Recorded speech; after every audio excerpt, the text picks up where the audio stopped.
বছরের যে সামান্য সঞ্চয়টুকু আছে এবং আমার স্কুলের যাতায়াতের আগামী 1 মাসে যে যাতায়াত খরচ, রিক্সা ভাড়া এবং টিফিনের খরচ, সেটা আমি আমার বাবা মার থেকে আগে থেকে নিয়ে নিয়েছি। বলেছি আমি এটা বন্যাত্ম কবলিত মানুষদেরকে দিতে চাই।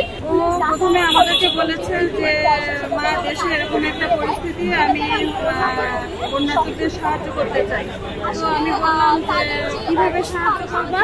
তো বললো যে কেন, আমার একটা মাটির ব্যাংক আছে না, আমি যেখানে আমি পয়সা জমাই, আর যদি তোমরা আমাকে একটু সহযোগিতা করো।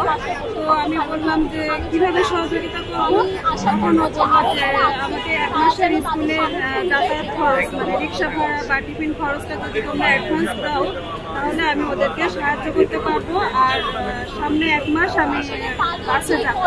বর্তমানে সামাজিক যোগাযোগ মাধ্যমে যে সাম্প্রতিক বন্যার চিত্র, তা আমাকে অত্যন্ত ব্যথিত করেছে। মানুষের যেই দুর্বিষহ অবস্থা, এটা আমাকে অত্যন্ত ব্যথিত করেছে। এই জন্য আমি আমার গত 1 বছরের যে সামান্য সঞ্চয়টুকু আছে এবং আমার স্কুলের যাতায়াতের আগামী 1 মাসে যে যাতায়াত খরচ, রিক্সা ভাড়া এবং টিফিনের খরচ, সেটা আমি আমার বাবা মার থেকে আগে থেকে নিয়ে নিয়েছি। বলেছি আমি এটা বন্যাত্ম কবলিত মানুষদেরকে দিতে চাই। আর এই জন্যই আর কি আজকে ঢাকা বিশ্ববিদ্যালয়ের টিএসসি ক্যাম্পাসে আমি বন্যাত্ম কবলিত মানুষদেরকে সাহায্য করার জন্য এসেছি।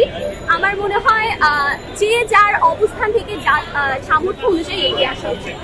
যারা যারা যতটুকু পারে ততটুকুই দান করবে, তাহলে হয়তো আমরা এই বন্যাকে প্রতিহত করতে পারবো। তুমি তো চাইলে এই টাকাটা তোমার নিজের জন্য খরচ করতে পারবে, কেন আসলে মনে হলো যে এটা সাহায্য দান করে দেওয়া উচিত? আসলে মানুষের যে দুর্বিষহ অবস্থা, সেটা দেখে আমি আর বসে থাকতে পারিনি। আমার মনে হয়েছে যে আমার থেকে বেশি তাদের এই অর্থটা বেশি প্রয়োজন, এজন্য আমি তাদেরকে দেওয়ার সিদ্ধান্ত নিয়েছি। তোমার বাবা মা কি বলে এই সিদ্ধান্ত শুনে? আমার বাবা মা আমাকে সবসময় অনুপ্রেরণা দিয়ে এসেছে এবং এখন অনুপ্রেরণা দিচ্ছে। আমি আশা করবো তারা ভবিষ্যতে আমার পাশে থাকবে।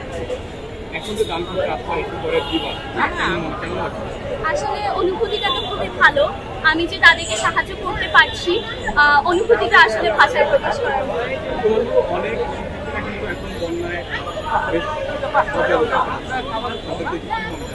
আসলে আশা করছি, আল্লাহর কাছে দোয়া করছি যাতে পরিস্থিতি স্বাভাবিক হয়ে যায় এবং যারা দুর্বিষহ অবস্থায় আছে তাদেরকে, তাদের উদ্ধার কাজ চলছে, তাদেরকে ত্রাণ দিয়ে সহযোগিতা করা হচ্ছে।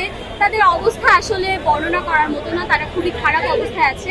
আমাদের দোয়া করা ছাড়া আর কিছুই করার নেই।